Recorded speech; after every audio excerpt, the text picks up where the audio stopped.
Of course, everyone knows software here. And there are some people who knows software as a service, SaaS business. Is there anyone here who has no idea what I'm talking about when I say software as a service? Okay, so when we talk about software as a service, we talk about how much India has done a great job on software as a business, as a service.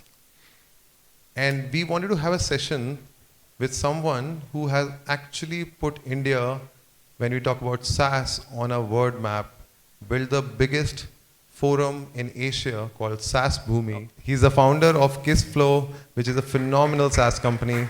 He's a leader in the SaaS ecosystem. Thank you. Please have a seat. At the same time, I'm sure some of the people read tech publications. So there's something called YourStory. So we thought, who better to interview Suresh on stage than someone who's in the leadership position of YourStory. So please join me in welcoming Sriram. Thank you, Sriram.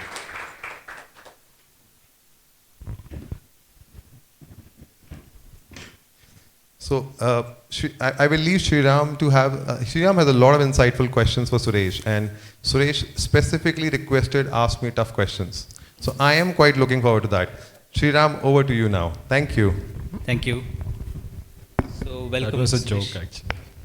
Welcome. So, I mean, it's interesting. We were discussing before coming here that just about 13, 14 years ago, 2011, venture capitalist Mark Andreessen wrote a piece in which one of the lines became very famous, almost immortal. He said, "Software is eating the world," and I think 14 years later, I think we can replace that with AI, and there have been a lot of changes. And one of the things that is really amazing to think of within a short period of time is the rise of SaaS companies, especially from this place, Chennai and Tamil Nadu. And one of the founders and one of the companies which has really made an impact is Kissflow and Suresh Sambandam. So it would be good to start off, Suresh, talking about I mean the kind of thoughts you had, say, less than 2.5 years ago when the world came to know of ChatGPT and OpenAI. Of course, the scientific world and the technical world and people who were tinkering with things knew about it some time back. But what was it like? What have been the conversations since then? Yeah. So, good evening, everyone. Honestly, you was asking me, like, you should probably, you're aware ahead of others. And it was actually not true. Most of us in the tech industry were also caught by a little bit of a surprise when AI came in, because OpenAI as technology, the transformer technology, was available many years before ChatGPT came in. So it required a killer application, in this case ChatGPT, for all of us to really understand what this transformer technology, which we call as the GPT, right? The transformer technology is really about, and how we can use it, and later led to LLMs and other inventions, right? So until that period, OpenAI was lying as a technology sort of unused by most part of the tech world. We are like blissfully like unaware of like even OpenAI. Lot of people have never even visited their website. So that was the state of the AI technology. But then after ChatGPT had come, it has completely changed the world. A point that I would like to make is there is a difference between what is happening now and what. See, the disruptions have been happening in the market for quite some time. There is one subtle difference, subtle but very important difference is, until now, technology companies have been disrupting non-tech industries. Like, for example, if you take Fast Track was a taxi company that was disrupted by Ola and Uber, which is a technology solution. Like the corner store now is getting disrupted by Blinkit and Zepto, right? So the traditional companies have been disrupted by technology. For the first time, we are seeing the technology companies itself will be disrupted by AI and the technology itself. So this is quite scary as well as very hugely exciting. It's like it's a double-edged thing, right? So scary because in the short term we are seeing very big impacts, like the first 3 years of software development experience is not required anymore, which means that hiring freshers out of college is going to see a significant impact in the short term. What 100 people could develop can be developed in 20 people. So which means there is like a 5x, which means 500% impact on what people can do in programming using AI as a backbone. Which also means that the cost of building technology and software is further getting lower, which means the need for venture capital, risk capital, is going to have a different take, completely different take. So these are all the one side of the coin. The other side of the coin is there is probably going to be millions of companies which are 1%, 2% companies making 10, 20, 30 million dollars quite easily. So there is going to be a huge opportunity where a lot of people are building very small, very profitable companies, and most of these, like for example, there is this, InVideo. InVideo made $60 million and a very small team footprint. There is this company called Cursor, which made like $100 million, I think now, right? So, which is just 15 member team, and they made it in few months. So the ramp time to make $100 million with just a 15 member team, and they don't even have a sales team. See, bulk of the software, if you look at the cogs of a software, like in a SaaS company, the cogs of a software is only 15% to 20%. So where does the remaining money go? It goes in GTM. 60% is GTM cost. Now if a company makes with 15 member team with zero GTM and makes $100 million, the whole equation is completely changed, and the landscape is completely redrawn. So this is the opportunity side. So I'll probably stop here. I think that's why it's like there is two sides to the same thing. One side it's scary, another side is a huge opportunity in front of us, and this is also going to further democratize technology, which means a lot of non-technical people are going to become programmers.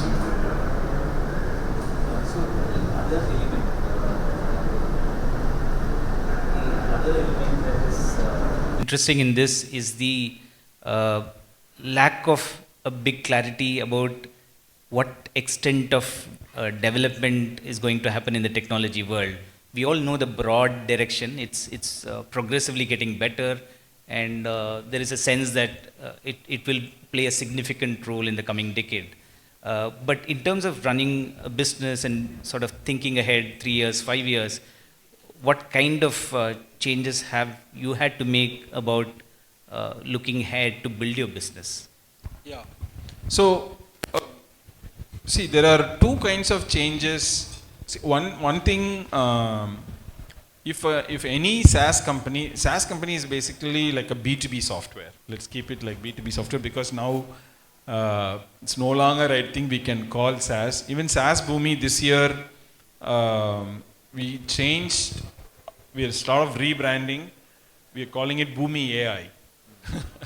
So because we have to fast adapt to the changes. So if you are not adapting to the AI impact, you will become irrelevant very soon. So the AI changes very, very fast. So what this means is companies are reacting in two ways. In the short term, everybody is adding some sort of a co-pilot capabilities, pretty much. So, like if you go open any software, there'll be some sort of a chat kind of an interface where you co-pilot converse with the application. That is something it's become like by default. So now because of that, everybody is saying they are AI enabled. So now it's like in the cloud world, we used to call it, there is a phrase called cloud washing. Like whitewashing, like that it's cloud washing. Like you have an old house, you whitewash it, and then you suddenly become like a new house. No. Similarly, you put take an existing software, put it on, host it on cloud, you say now it's a cloud software. It's not. Because it's not fundamentally born in the cloud. It's not architected for the cloud. Similarly, right now, some sort of a AI washing is happening. So everybody is sort of adding some sort of nitty-gritties here and there, and then sort of calling it we are AI enabled.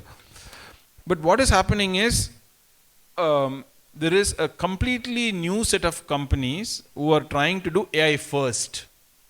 We used to have this word called mobile first, right? Similarly, the AI first paradigm is emerging. And the AI first paradigms they are started by startups and they'll run faster. And they will probably reimagine everything. Like for example, if you take a Zendesk or a help desk software company, they will try to add AI to their existing capabilities, but an AI first help desk company will completely rethink the whole user engagement model of how help desk software needs to be built. And that is happening, and we are doing the same thing. So some of us, like myself, and we are doing two streams. One stream, we are adding the co-pilot capabilities immediately so that the customers start experiencing AI with our product. But in our company, we forked a completely new set of team. There are only 10 people in the team who are putting together an AI first product which the customers can experience. If you don't do this, it's only times that somebody will become obsolete and immaterial. So that is the seriousness with which companies are transforming themselves.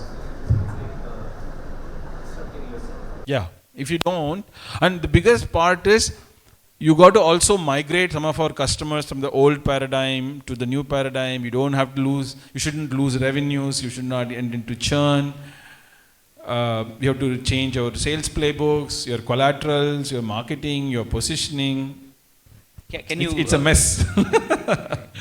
Can you reveal a bit about this team?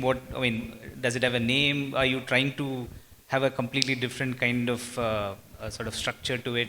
Yeah, mostly companies are creating like a sub-brand and doing it. Like because they already have a brand which the market knows, so they create like a sub-brand and then try to create the new product under the sub-brand so that they sort of borrow some of the brand power from the parent brand that they have. Right. Like if you look at, there is a company called Vercel which does website development. That is their main brand. But then they used to have like a drag and drop website development tool. So once AI came, so they created a product called Vercel V0. So their website itself, v0.vercel.com. So it's like a subdomain. So V0 is the new product that they launched, and that is an AI first website builder. So that's the kind of strategy a lot of companies are following. There are two things that come to my mind. One is whether at some level the companies that you are catering to, they decide that there is something that they can build on their own, right? And that is one. The second part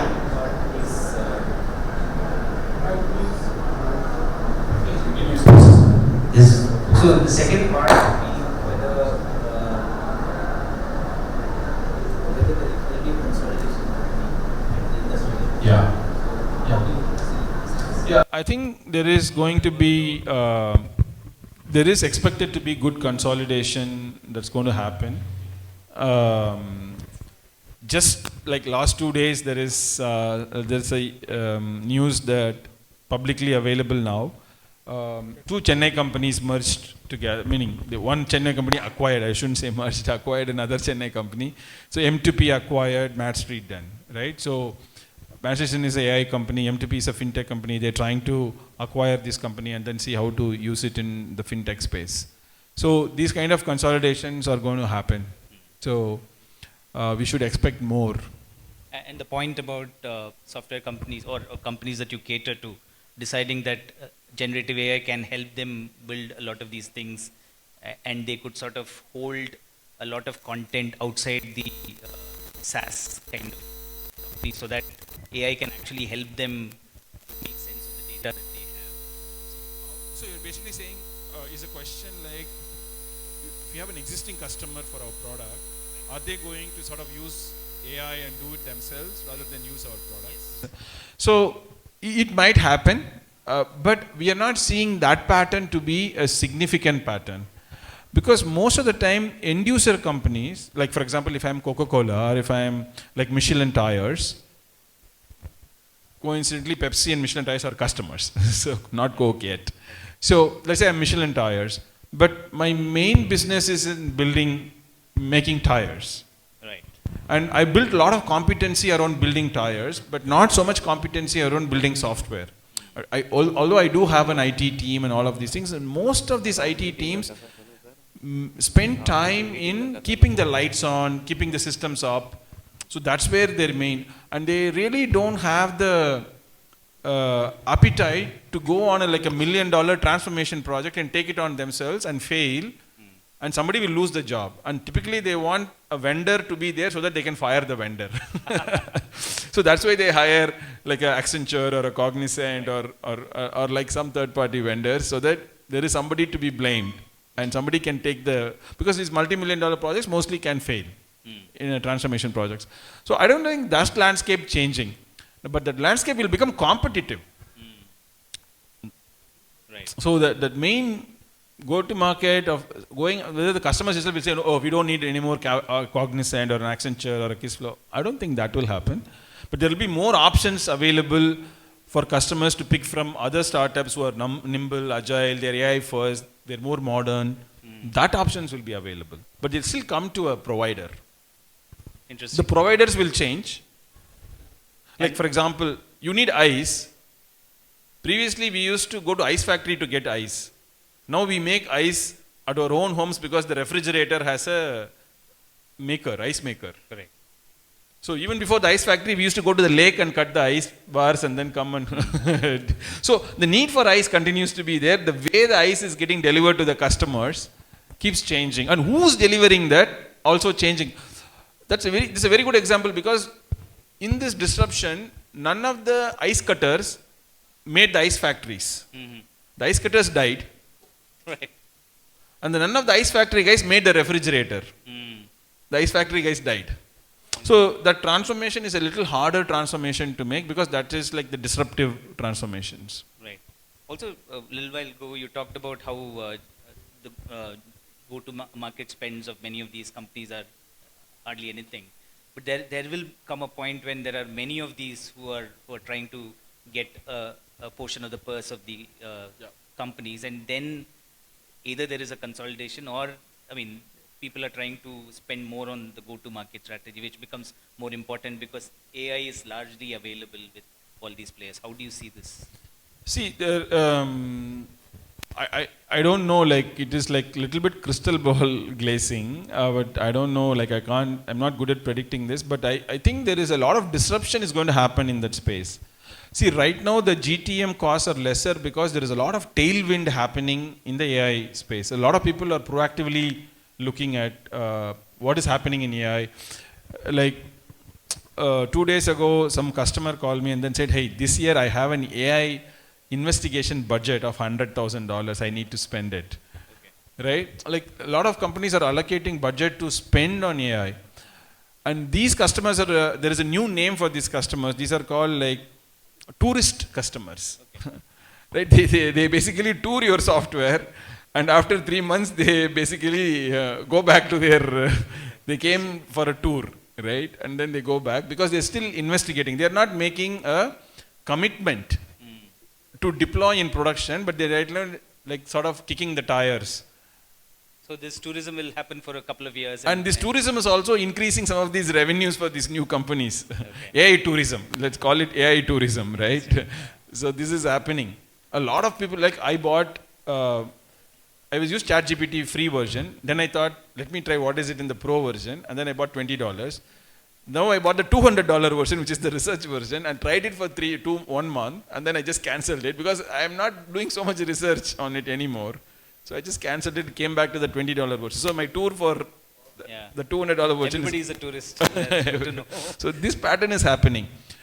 So this is one. The second one is, there is going to be a big AI marketplace, which will allow a lot of utilities is going to come up.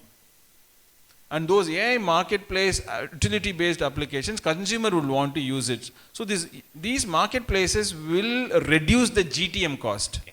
So discovery becomes very easy. And hence, a lot of people will build a lot of small applications, AI-based, AI-first applications and utilities and tools which consumers can start using it. That is what's going to happen. There is also going to come as what is called as composability is going to come. What is composability means?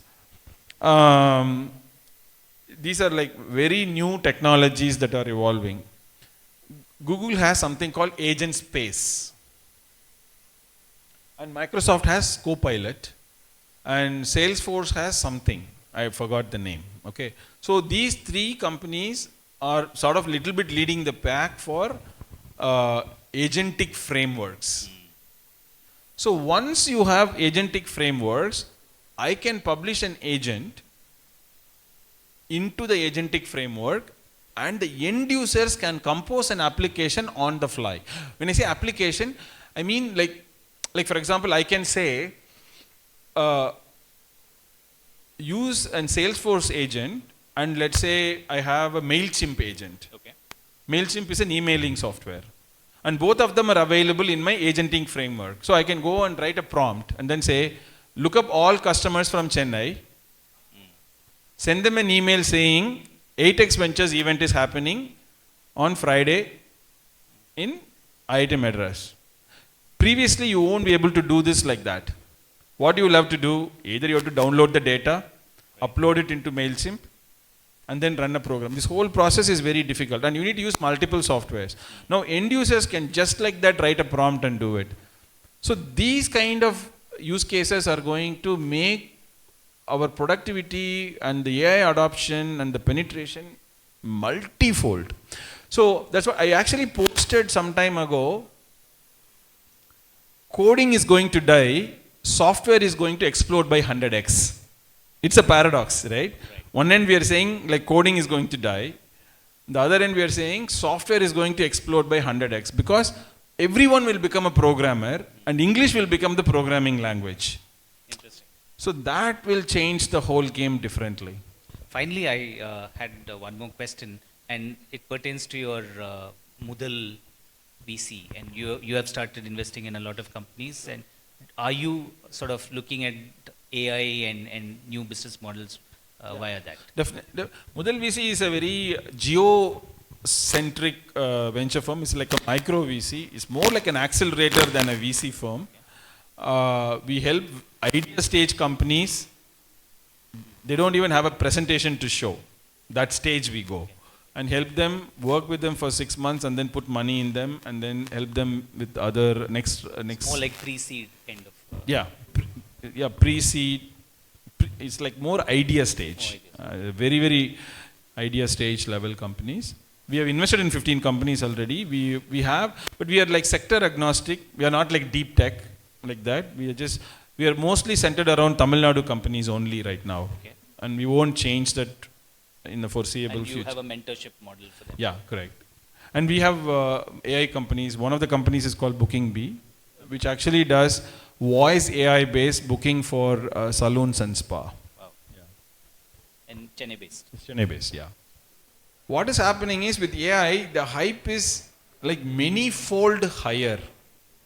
It's very like 10 times higher than the normal. Hype itself is hype. Now we are saying like 10 times more hype than what is normal hype. Hype itself we get carried away, but now you are saying 10 times more hype than the normal hype. Now it become like so much FOMO. And that FOMO is like amplified so many times and everybody is jumping on to say, what is it I'm missing here? So they are all jumping and finding out what is this missing. This is happening in one hand.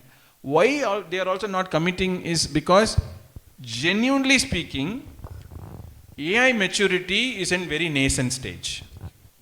Practically speaking. For certain use cases, it is actually maturing very fast. And for certain use cases, it's not yet there usable. Example, our team uses AI in a mature space for graphics generation. For example, if we do a prompt, we use Midjourney and build all our graphics images and stuff like that. It's for images and text and voice. Like for example, we use Notebook LM to do audio analysis and summarization. It's doing extremely good at it. So audio, text and video, image manipulations, it's doing really, really well. And we added a feature which will automatically parse, for example, an expense, like you go to a hotel and get a bill. If you upload the bill, you can, previously we used to use ML models. We ditched the ML models and switched to AI. So now it is scanning this bills like 99% accuracy, like 100% close to. And those we are able to do. But on the other hand, for building applications, you need more of a so there are two kinds of systems. Deterministic systems and predictive probabilistic systems. So wherever you need to, you're looking to solve probability-based problems, AI is good. Like you're okay with a 90% accuracy. But wherever you want a deterministic system, for example, you ask a query, how many customers do I have today? If it says it can be 7 or 70, it's a problem. I can't even get like 7 or 8. I need to know either it is 7 or it is 8. I can't even have a small variation there. So I need a deterministic answer. In those cases, AI is not yet there. So for both, one is for the hype reason as well as for the maturity reasons, people are not yet committing. But this will change. We expect this change to happen not more than a year.